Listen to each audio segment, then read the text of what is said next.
Hello बच्चों, सब कैसे हो? उम्मीद करता हूं सब एकदम बढ़िया होंगे। माइंड मैप सीरीज हमारी चल रही है। आज की सीरीज में देखेंगे chapter number 6 application of derivative. तो अभी तक हमने chapter number 5 continuity and differentiability तक कर लिया है बेटा। ठीक है, कंटिन्यूटी एंड डिफरेंशियबिलिटी तक हमने सारे माइंड मैप कर लिए। आज की वीडियो में देखेंगे, ठीक है, 3 एक्सरसाइज हमारी एप्लीकेशन ऑफ डेरिवेटिव में, रेट एंड मेजरमेंट, एंड इसके बाद है आपकी increasing and decreasing, and then है आपकी एक्सरसाइज 6.3 मैक्सिमा एंड मिनिमा। तीनों एक्सरसाइज का पूरी कंप्लीट माइंड मैप, मतलब इस चैप्टर में क्या क्या मतलब चीजें हैं, क्या क्या कंसेप्ट हैं, सारे कंसेप्ट हम देखने वाले हैं। अगर मैं आपसे पहली एक्सरसाइज 6.1 के बारे में बात करूं, रेट एंड मेजरमेंट, ठीक है, यहां पर मैं आपको अगर बोलूं तो यहां पर पहली बेसिक बात है कि आपको ना कुछ फॉर्मूलाज आपको ध्यान होने चाहिए जो सबसे ज्यादा यूज होते हैं। जैसे भैया मैं अगर आपसे बोलूं, जैसे यहां पे पीछे चलते हैं, ऊपर ऊपर कहां गया भैया, यहां पे। जैसे अगर मैं आपसे बोलता हूं कि कुछ बेसिक फॉर्मूले, जैसे अगर मैं आपसे बोलता हूं स्फेयर है, तो भाई साहब स्फेयर का आपको फॉर्मूला याद होना चाहिए। स्फेयर का वॉल्यूम कितना होता है? ये होता है आपका 4/3 पाई आर क्यू होता है। और सरफेस एरिया कितना होता है? सरफेस एरिया हो जाता है आपका 4 पाई आर स्क्वायर। ठीक है, अगर मैं सर्किल की बात करूंगा तो सर्किल के केस में आपको एरिया ध्यान होना चाहिए। सर्किल के केस में एरिया होता है आपका पाई आर स्क्वायर, और सरकमफ्रेंस कितनी हो जाती है? सरकमफ्रेंस हो जाती है आपकी 2 पाई आर हो जाती है। अगर मैं किसकी बात करती हूँ दूसरा, अगर मैं क्यूब की बात करता हूं भैया, क्यूब की बात करूंगा तो यहां पे क्यूब कितना हो जाएगा? वॉल्यूम कितना हो जाएगा? एक्स क्यूब हो जाएगा। और सरफेस एरिया की अगर मैं बात करूंगा तो सरफेस एरिया कितना हो जाएगा? 6x² हो जाएगा। ठीक है, और अगर मैं क्या रहेगा भाई, कोन की अगर बात करेंगे तो कोन का वॉल्यूम कितना होता है? ये होता है 1/3 पाई आर स्क्वायर एच होता है। क्लियर है? हाँ, तो ये कुछ फॉर्मुलेज हैं जो अपने रेट एंड मेजर में, कुछ बेसिक फॉर्मुले जो आपके काम आते हैं। अब आते हैं मेन मुद्दे पे। मेन मुद्दा क्या? मेन मुद्दा है कि चैप्टर में क्या कंसेप्ट है? कंसेप्ट तो बताओ, ये तो हम याद कर लेंगे। देखो भाई, कंसेप्ट ये होता है कि यहां पर अगर मैं आपसे बोलूं, ठीक है, हाँ, कि जो अगर सर्किल का एरिया, मैं आपसे बेसिक समझाता हूं कि सर्किल का जो एरिया है वो किस चीज पे डिपेंड करता है। आप बोलोगे भैया सर्किल का जो एरिया या तो रेडियस पे डिपेंड करता है या फिर किस पे डिपेंड करता है? टाइम पे। बिल्कुल। तो यहां पर आपको बताने के कोई क्वांटिटी जो है किस पे है ना, किसी क्वांटिटी का हमें क्या निकालना? रेट निकालना है कि भैया वो क्वांटिटी का जो रेट निकालने हैं वो किस हिसाब से क्या कर रही है? चेंज कर रही है। ठीक है, जैसे रेडियस के हिसाब से चेंज करेगी कोई भी क्वांटिटी होगी, क्वांटिटी क्या हो गया? आपका एरिया हो गया। ठीक है, तो यहां पर हम क्या निकालेंगे? Basically area, change of quantity निकालेंगे विद रिस्पेक्ट टू, है ना, आप विद रिस्पेक्ट टू रेडियस या विद रिस्पेक्ट टू टाइम। ठीक है, जैसे अगर मैं आपसे बोलता हूं, ठीक है, जैसे एरिया, कोई भी सर्किल है, मैं आपको समझाता हूं। जैसे कोई मैंने सर्किल ले लिया, सर्किल का एरिया क्या ले लिया? पाई आर स्क्वायर ले लिया, है ना। अगर मैं इसे टाइम आर के रेस्पेक्ट में डिफरेंशिएट करूंगा तो ये हो जाएगा आपका 2 पाई आर। कितना हो जाएगा? 2 पाई आर। तो ये जो हो जाएगा 2 पाई आर मेरा क्या हो गया? D A upon D R. तो ये क्या हो जाएगा? मेरा एरिया, है ना, चेंज ऑफ एरिया, है ना, change of area with respect to, change of area with respect to, with respect to radius. ठीक है, ऐसे ही हम इसे अगर टाइम के रेस्पेक्ट में डिफरेंशिएट करेंगे, जब इसे टाइम के रेस्पेक्ट में डिफरेंशिएट करेंगे, टाइम के रेस्पेक्ट में डिफरेंशिएट करेगा तो D A upon D T कितना आ जाएगा? पाई आर स्क्वायर का जब आप करोगे, पाई आर स्क्वायर का जब करोगे तो कितना आ जाएगा? 2 पाई आर आ जाएगा। और फिर आर का करोगे तो कितना आ जाएगा? D R over D T हो जाएगा। क्या क्या हो जाएगा? D R by D T हो जाएगा। तो बेसिकली यहां पर क्या हो गया? यहां पर change of area with respect to radius है, यहां पर change of area with respect to rate of change, है ना, रेट ऑफ चेंज भी बोल सकते हो, रेट ऑफ, है ना, rate of change, rate of change of area with respect to radius. और यहां हो जाएगा rate of change of area, rate of change of area with respect to, change of area with respect to, with respect to time. ठीक है, हाँ। अब देखो, जैसे जैसे आप क्वेश्चन करोगे ना, क्वेश्चन करोगे तो आपको डेटा कुछ, या तो ये वाला डेटा आपको गिवन होगा, वो क्वेश्चन की आप डायमेंशन से पता लगाओ कि आपको किस डेट, कौन सा डेटा दिया हुआ, उसी हिसाब से आप क्या करोगे? क्वेश्चन को डिफरेंशिएट करोगे। ठीक है, अब आपको D R upon D T दे रखा है तो सब ये आर के रेस्पेक्ट में डिफरेंशिएट नहीं करोगे, तो D R upon D T कब आएगा? जब आप उससे एरिया को किसके रेस्पेक्ट में डिफरेंशिएट करोगे? टाइम के रेस्पेक्ट में डिफरेंशिएट करोगे। तो यहां पर कोई भी क्वांटिटी है, ठीक है, हाँ, तो जो क्वांटिटी जिसके रेस्पेक्ट में चेंज हो रही है, हमें उसी के रेस्पेक्ट में क्या करना है? डिफरेंशिएट करना है, और डेटा का भी हमें ध्यान रखते हुए चलना है। ठीक है, तो ये बेसिक कहानी है आपकी इस चैप्टर की। आते हैं अब इंक्रीजिंग एंड डिक्रीजिंग कैलकुलस के कोर चैप्टर में। ठीक है, अब देखो इस चैप्टर को अगर कंप्लीट, अगर आप जेई वेगी में जाओगे तो इसे मोनोटोनिसिटी भी बोलते हैं। मोनोटोनिसिटी मतलब अगर इस चैप्टर का एक शब्द में नाम होता है मोनोटोनिसिटी, का अंदर ही होता है आपका इंक्रीजिंग या डिक्रीजिंग। ठीक है, हाँ। अब देखो इसमें दो बातें होती हैं, एक तो होता है खाली इंक्रीजिंग एंड डिक्रीजिंग जो कि आपके सामने लिखा हुआ, और एक होता है आपका strictly increasing and strictly decreasing. Strictly increasing and strictly decreasing होता है मेरे भाई, ठीक है। चलो जैसे अगर मेरे भाई मैं बात करता हूं स्ट्रिक्टली इंक्रीजिंग के बारे में, तो भाई ये फंक्शन जो होगा, ठीक है, कुछ है क्या, हाँ ये नहीं है क्या, हाँ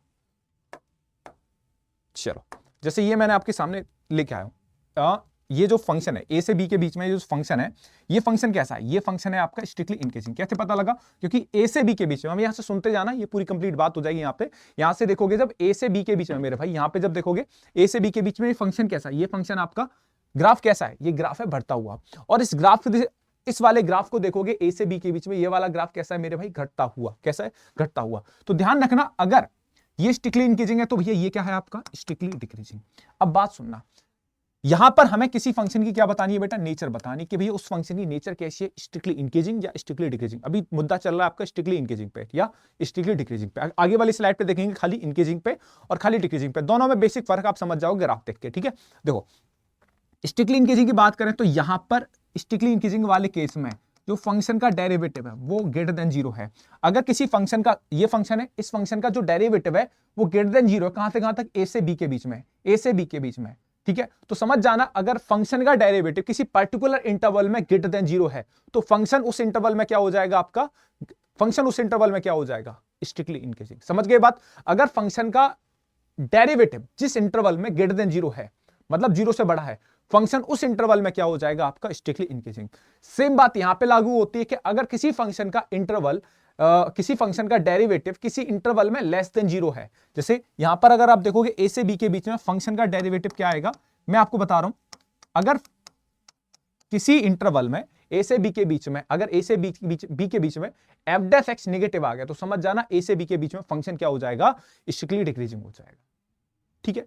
ये कहानी होती है। करना क्या होता है, फंक्शन को देखो, ये तो आ गई मुद्दे की बात। अगर कैसे करेंगे भैया, हमें पॉइंट कैसे निकालने, पॉइंट निकालना बहुत सिंपल सा काम है, फंक्शन देके जाएगा, फंक्शन को आपको डिफरेंशिएट करना है, डिफरेंशिएट करने के बाद किसके बराबर डालना है, जीरो के बराबर डालना है, जीरो के बराबर डालने के बाद पॉइंट्स आ जाएंगे C1 C2, ठीक है। इस तरीके से कहानी आपकी हो जाएगी। बेसिकली आपको फंक्शन को डिफरेंशिएट करना है, फंक्शन को डिफरेंशिएट करने के बाद जीरो के बराबर डालना है, और जीरो के बराबर डालने के बाद वहां से एक्स की वैल्यूज आ जाएंगी। क्लियर है, ठीक है। अब ये तो कहानी होगी स्ट्रिक्टली इंक्रीजिंग और स्ट्रिक्टली डिक्रीजिंग की। अब कहानी आती है खाली इंक्रीजिंग की, खाली इंक्रीजिंग है मेरे भाई, और यहां पर है आपका डिक्रीजिंग। ऐसा क्या भैया, देखो ग्राफ में कुछ फर्क तो दिख रहा होगा आपको, 100% ग्राफ में कुछ ना कुछ आपको फर्क दिख रहा होगा। कैसे भैया, देखो भाई ये ए, ये बी, ये ए और ये बी है। देखो यहां पर फंक्शन इंक्रीज को कर रहा है, लेकिन जब आप इस इंटरवल यहां से यहां देखोगे ना, यहां से यहां, तो यहां से यहां के बीच में फंक्शन क्या हो गया, कांस्टेंट। फंक्शन का ग्राफ क्या आ गया मेरे भाई, फंक्शन का ग्राफ हो गया कांस्टेंट। फंक्शन का ग्राफ क्या हो गया, कांस्टेंट। इसलिए फंक्शन का ग्राफ कांस्टेंट है ना, तो यहां पर इसका मतलब फंक्शन ग्राफ किसके पैरेलल निकल रहा है, एक्स एक्सिस के। किसके पैरेलल, एक्स एक्सिस के। तो भैया यहां पर इक्वल टू जीरो लग जाएगा, यहां पर आपका डिक्रीजिंग के केस में क्या हो जाएगा, लेस देन और इक्वल टू जीरो इंक्लूड हो जाएगा। ये बात कहानी होती है, ठीक है। हाँ, तो ये सिंपल सी कहानी है आपकी इंक्रीजिंग डिक्रीजिंग में। आगे चलते हैं मैक्सिमा एंड मिनिमा में, ठीक है। मैक्सिमा एंड मिनिमा की अगर बात करूं, यहां पर कोई दिक्कत नहीं होनी चाहिए वैसे किसी को, ठीक है। हाँ, यहां पर इक्वल आ जाएगा, डिक्रीजिंग वाले केस में इक्वल का साइन आ जाएगा, और इंक्रीजिंग वाले साइन में ध्यान रखिए, इंक्रीजिंग वाले स्ट्रिक्टली इंक्रीजिंग वाले साइन में कभी भी इक्वलिटी का साइन होल्ड नहीं करेगा। क्लियर है, चलिए आगे चलते हैं। और मैं आपको एक बात और बताना चाहूंगा, यहाँ पे इस चैप्टर में, मतलब इस एक्सरसाइज में, इंक्रीजिंग एंड डिक्रीजिंग वाली एक्सरसाइज में दो टाइप के क्वेश्चन ही दिखेंगे। या तो मेरे भाई आपको क्या है, ठीक है, फंक्शन का इंटरवल निकलवाएगा और पूछेगा कि ये फंक्शन किस इंटरवल में आपका स्ट्रिक्टली इंक्रीजिंग है, किस इंटरवल में फंक्शन आपका स्ट्रिक्टली डिक्रीजिंग है, आपसे ये निकलवाएगा। क्लियर है, हाँ, ये दो टाइप के सवाल आपसे पूछेगा। और पहला टाइप, या आपसे प्रूफ करवाएगा कि भैया प्रूफ कर दो ये फंक्शन इस इंटरवल में, किस इंटरवल में स्ट्रिक्टली इंक्रीजिंग और किस इंटरवल में आपका स्ट्रिक्टली डिक्रीजिंग है, ये इंटरवल। क्लियर है, ठीक है भाई साहब, चलते हैं, ठीक है। हाँ, अब आते हैं मैक्सिमा एंड मिनिमा के। अब मैक्सिमा एंड मिनिमा पे जब आएंगे तो इसमें सबसे पहले आता है मेरे भाई फर्स्ट डेरिवेटिव टेस्ट, एफडीटी। क्या बोलते हैं भैया, FDT, first order derivative test. बोल, ऑर्डर भी लगा दो, कोई दिक्कत वाली बात नहीं है। फर्स्ट ऑर्डर डेरिवेटिव टेस्ट, इसमें क्या करेगा मेरे भाई, फंक्शन देके जाएगा, क्या देके जाएगा, फंक्शन देके जाएगा। क्लियर है, हाँ, आपको क्या करना है, फंक्शन को डिफरेंशिएट करना है, कर देंगे भैया।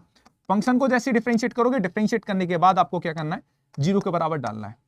जीरो के बराबर डालोगे, जीरो के बराबर डालने के बाद आपको एक्स की वैल्यू जाएंगी, C1 C2 C3 आपकी वैल्यूज आ गई, ठीक है। हाँ, तीन वैल्यूज मैंने निकाल दी, ठीक है। हाँ, सपोज ये आ गया, मैंने 3 वैल्यूज अपनी निकाल ली, C1 C2 C3। अब ये वाली वैल्यूज आप कहां डालोगे, ये वाली वैल्यूज डालोगे आप कहां पे, नंबर लाइन पे। कहां पे डालोगे, नंबर लाइन पे डालोगे। ये वाली वैल्यू आपने नंबर लाइन पे डाली, और ये ध्यान रखना ये जो नंबर लाइन है किसकी होगी, ये नंबर लाइन आपकी होगी एफ डेफ एक्स की। किसकी होगी भैया, एफ डेफ एक्स की होगी, ठीक है। हाँ, C1 C2 C3 आपने 3 पॉइंट डाले। अब क्या करना भाई, अब सपोज करो ये इस तरीके से आप नंबर लाइन बनाओगे, C3 से कोई भी बड़ा नंबर होगा वो एफ डेफ एक्स में डालोगे तो प्लस आएगा, क्योंकि ये नंबर लाइन किसकी, एफ डेफ एक्स की। बाई चांस ये नेगेटिव आ गया, ये पॉजिटिव आ गया और ये पॉजिटिव आ गया। मेरे को सारे केस इंक्लूड करने, इसीलिए मैं आपको इससे समझा रहा हूं, ठीक है। हाँ, अब सोचना है ना, 3 पॉइंट आए। अब देखो हमें क्या बताना है, point of maxima, point of minimum बताना है। तो इसमें सबसे पहले होता है फर्स्ट ऑर्डर डेरिवेटिव टेस्ट, ठीक है। मैंने इसमें क्या करा मेरे भाई, मैंने मेरे भाई इसमें करा, सोच, मैं पहले बात कर रहा हूं C2 के बारे में, है ना। पहले बात कर रहे हैं C2 के बारे में। C2 के बारे में अगर मैं आपसे बोलूं, C2 के लेफ्ट में क्या है, C2 के लेफ्ट में क्या है, पॉजिटिव है। C2 के राइट में क्या है, निगेटिव है। C2 के लेफ्ट में क्या पॉजिटिव है, C2 के राइट में क्या है, निगेटिव है। तो C2 अगर आपसे कोई मतलब C2 के इधर पॉजिटिव है इधर निगेटिव है, आपको क्या लग रहा है, कोई पॉइंट पॉजिटिव से नेगेटिव में जा रहा है, तो आपके अकॉर्डिंग क्या होना चाहिए भैया, लॉस हो रहा है। लेकिन जो C2 होगा, C2 जो बनेगा, C2 is a point of maxima, C2 is a point of maxima. C2 क्या बनेगा, पॉइंट ऑफ मैक्सिमा बनेगा, है ना। और C3 क्या बनेगा, C3 बनेगा, C3 is a point of minima. अगर माइनस से प्लस है तो समझ जाना C3 क्या बनेगा, C3 is a point of minima. C3 क्या बनेगा, पॉइंट ऑफ मिनिमा बनेगा। C3 क्या बनेगा मेरे भाई, पॉइंट ऑफ मिनिमा। लेकिन भैया साइन ही चेंज ना हो, C1 के राइट में और C1 के लेफ्ट में दोनों जगह साइन कैसा हो, सेम हो। C1 के लेफ्ट में और राइट में साइन कैसा हो, सेम हो। तो C1 क्या हो जाएगा, C1 is a point of inflection, point of inflection, point of inflection हो जाएगा। C1 क्या हो जाएगा, point of inflection. C2 is a point of maxima, C3 क्या हो जाएगा, is a point of minima, ठीक है। ये कहानी होती है आपकी फर्स्ट ऑर्डर डेरिवेटिव टेस्ट की। आगे आता है आपका सेकंड ऑर्डर, जो सबसे ज्यादा इंपॉर्टेंट होता है आपके बोर्ड एग्जाम के पॉइंट ऑफ व्यू से, जहां से सवाल आपको या तो 5 नंबर में मिलेगा या केस स्टडीज की फॉर्म में मिलेगा, वर्ड प्रॉब्लम, ठीक है। अब ये सेकंड ऑर्डर डेरिवेटिव क्या बोलता है, सेकंड ऑर्डर डेरिवेटिव सिंपल सी कहानी बोलता है कि भैया आप एक काम करना, फंक्शन आपको बनाना है। मैंने ठीक है भैया, फंक्शन को बिल्कुल डिफरेंशिएट करना है, जैसे आपने फर्स्ट ऑर्डर में करा था, बिल्कुल डिफरेंशिएट करोगे, बहुत शानदार। डिफरेंशिएट करने के बाद सेम टू सेम काम करना है आपको, एफ डेफ एक्स या dy अपॉन dx किसके बराबर डालना है, 0 के बराबर डालना है। 0 के बराबर डालोगे, सेम काम करना है, point C1 C2 C3 3 point निकाल देना। 3 पॉइंट जो कि मेरे को पूरी कहानी समझानी है, तो 3 पॉइंट मैंने यहां पे भी निकाले। अब क्या करना, सेकंड ऑर्डर डेरिवेटिव बोलता है यहां पे कहानी, यहां पे कोई नंबर लाइन नहीं बनेगी। यहां पर आपने क्या करा, फंक्शन को डिफरेंशिएट करा, पूरी कहानी को हम डिफरेंशिएशन के थ्रू सॉल्व करेंगे। तो यहां पर फंक्शन को डिफरेंशिएट करा, 3 वैल्यूज आ गई, C1 C2 C3। अब क्या करना है भाई, इसके बाद करना है आपको, 3 पॉइंट आ गए, C1 C2 C3। अब इस फंक्शन को दोबारा डिफरेंशिएट करना है, इस फंक्शन को क्या करना है, दोबारा डिफरेंशिएट करना है। दोबारा डिफरेंशिएट करोगे तो d2y अपॉन dx स्क्वायर कितना आ जाएगा, ये आ जाएगा f डबल डैश x आ जाएगा। कितना आ जाएगा, f डबल डैश x आ जाएगा, ठीक है। अब इसमें क्या करना है, इसमें मेरे भाई, ठीक है, C1 पॉइंट डालना है, ठीक है। C2 से स्टार्ट कर रहे हैं, C2 पॉइंट, ठीक है। f double d2y upon dx square में एट x इक्वल टू क्या डालना है, C2 जब तुम डालोगे मेरे भाई f डबल डैश C2, अगर इसकी वैल्यू नेगेटिव आती है, अगर second derivative at x equal to C2 पर क्या आता है, नेगेटिव, तो ध्यान रखना C2 क्या बनेगा, C2 is a point of maximum. C2 क्या बनेगा, C2 is a point of maximum बनेगा। ये होती है सेकंड ऑर्डर डेरिवेटिव की कहानी। C2 क्या बनेगा, पॉइंट ऑफ मैक्सिमम बनेगा। क्लियर है, हाँ। यही कहानी अगर आगे बढ़ाएंगे साहब, अगर आगे लेके चलेंगे, इसे मिटा देता हूं पूरी कहानी को, ठीक है। हाँ, ठीक है, हाँ, ये कहानी आपके पास रहेगी मेरे भाई, ये रहेगा आपके पास, ठीक है। हाँ, ये आपके पास रहेगा, ठीक है। अब C2 डाल दिया, अगर C2 पे सेकंड ऑर्डर डेरिवेटिव क्या आता है आपका, सेकंड ऑर्डर डेरिवेटिव नेगेटिव आता है, तो समझ जाना C2 क्या हो जाएगा, पॉइंट ऑफ मैक्सिमा, ठीक है। हाँ, अगर इसके सेकंड ऑर्डर डेरिवेटिव में C3 डालते हो, क्या डालते हो भैया, C3 डालते हो, x इक्वल टू C3 डालते हो, और C3 की जो वैल्यू है वो पॉजिटिव आती है। कैसी आती है भैया, पॉजिटिव आती है। तो समझ जाना C3 is a point of minima. C3 क्या हो जाएगा, पॉइंट ऑफ मिनिमा हो जाएगा। C3 क्या हो जाएगा, पॉइंट ऑफ मिनिमा हो जाएगा। क्लियर है, C3 is a point of minima. अगर ये हो गया, और आगे देखेंगे d2y upon dx square equal to 0 करेंगे, तो C2 के अगर second order derivative x equal to C1 पर क्या आ गया, 0 आ गया। x इक्वल टू C1 पर क्या आ गया, 0 आ गया। तो C1 क्या हो जाएगा, C1 is a point of inflection.